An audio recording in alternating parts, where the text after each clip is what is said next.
how to transfer WhatsApp to a new phone. In order to transfer your WhatsApp data to new phone, you can use the direct transfer QR code method, which is the fastest way to move chat without relying on cloud backup.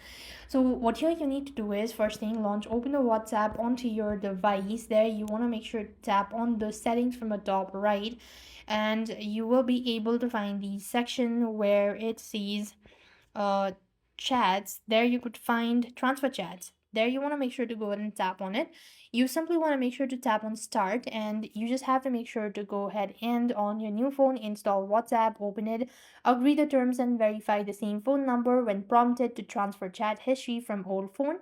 All you need is tap on continue. A QR code will appear. Scan it using your old phone and keep both phone closed, unlocked, and connected to a same Wi-Fi until finished. And that is basically how you're going to transfer WhatsApp to a new phone. As other way to do it is just by backing up into a Google Drive, and that's how you could also transfer WhatsApp to a new phone. So with that, we've completed our steps. Thank you for watching. See you in the next video.